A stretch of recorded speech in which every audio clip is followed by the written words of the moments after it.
GS के 10,000 MCQ की series में आप सबका एक बार फिर से स्वागत है। आज हम लोग ले रहे हैं तीसरा क्वेश्चन, जो कि यूपीएससी 2022 के क्वेश्चन पेपर में पूछा गया क्वेश्चन है, जो कि पॉलिटी से संबंधित है। तो आइए चलिए दोस्तों हम लोग देख लेते हैं। इसमें यह कहा गया कि निम्नलिखित कथनों पर विचार कीजिए। और पहला था, संविधान में संशोधन करने वाले विधेयक के लिए भारत के राष्ट्रपति की पूर्व अनुशंसा की आवश्यकता होती है।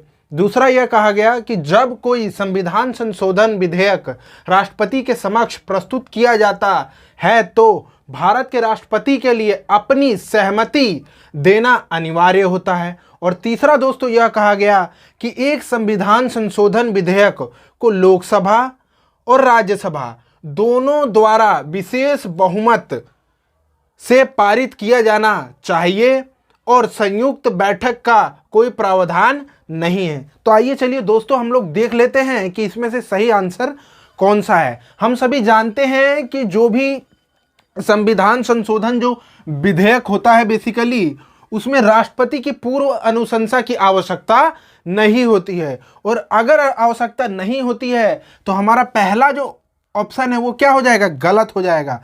तो हम लोग देख लेते हैं, इसमें भी पहला आ रहा है तो ये भी गलत, इसमें भी पहला आ रहा है तो ये भी गलत, इसमें भी पहला आ रहा है तो ये भी गलत। और इस प्रकार से हमारा सही आंसर क्या हो जाएगा दोस्तों, बी, अर्थात केवल 2 और 3 यहाँ पर क्या है, सही है। तो आइए, ये तो बात हुई क्वेश्चन की कि इसका आंसर क्या होगा। अब आइए 1 बाय 1 हम लोग संविधान संशोधन जो विधेयक होता है उसके बारे में हम लोग जानते हैं। हम सभी जानते हैं कि भारतीय संविधान के अंतर्गत, जो भारत का जो संविधान है उसके अंतर्गत विधेयक बेसिकली 2 प्रकार के होते हैं, एक सार्वजनिक और एक निजी। लेकिन प्रकृति के आधार पर यदि हम लोग बात करें तो अलग तरीके से कैटेगराइज किया गया है, चाहे वो हमारा धन विधेयक हो, चाहे वित्त विधेयक हो, चाहे संविधान संशोधन विधेयक हो, चाहे साधारण विधेयक हो। तो इन तमाम तरह के विधेयक होते हैं जो कि संसद में प्रस्तुत किए जाते हैं। उन्हीं में से एक जो विधेयक है उसको हम लोग क्या कहते हैं, संविधान संशोधन विधेयक। तो इसके अंतर्गत दोस्तों यदि हम लोग बात करें संविधान संशोधन विधेयक के क्या मुख्य पॉइंट्स है तो दोस्तों वो इस प्रकार से होंगे। इसके अंतर्गत हम लोग देखेंगे कि किस प्रकार से संविधान संशोधन जो विधेयक है उसको बेसिकली संसद में रखा जाता है। चूंकि संविधान में परिवर्तन करना है, संसद में किसी भी सदन में, अर्थात चाहे वो लोकसभा हो चाहे वो राज्यसभा हो, किसी भी सदन में रखा जा सकता है। और इसके साथ ही साथ हमने देखा है कि इसके लिए राष्ट्रपति की पूर्व अनुशंसा की आवश्यकता नहीं होती है।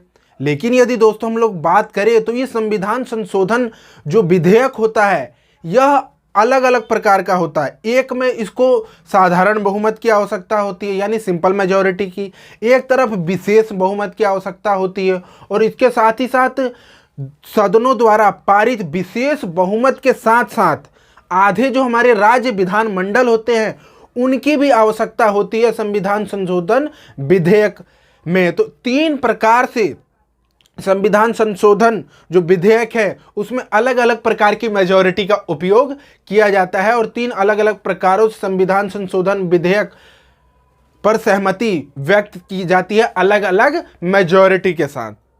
और इसके लिए दोस्तों यदि हम लोग देखें तो किसी भी प्रकार का संयुक्त बैठक का प्रावधान नहीं है। लेकिन हाँ दोस्तों, जैसा कि आप सभी जानते हैं कि अंतिम रूप से संसद से पार हो जाने के बाद, यानी पास हो जाने के बाद जो विधेयक है वो किसके पास जाता है, राष्ट्रपति के पास जाता है। लेकिन नॉर्मली हम लोग देखते हैं कि जो भी विधेयक होते हैं उसमें राष्ट्रपति कई बार अपनी सहमति दे भी सकते हैं, नहीं भी दे सकते हैं, अर्थात कई बार वीटो का प्रयोग कर लेते हैं, पॉकेट वीटो का प्रयोग कर लेते हैं, अपने पास रख लेते हैं विधेयक को, उस पर किसी प्रकार का सहमति नहीं देते हैं, और कोई समय सीमा भी नहीं है पॉकेट वीटो के तहत। लेकिन जो संविधान संशोधन विधेयक है उसको 24वें संविधान संशोधन 1971 के माध्यम से क्या किया गया, यह अनिवार्य बना दिया गया कि राष्ट्रपति इस पर अपनी सहमति देंगे ही देंगे, इसको अनिवार्य बना दिया गया।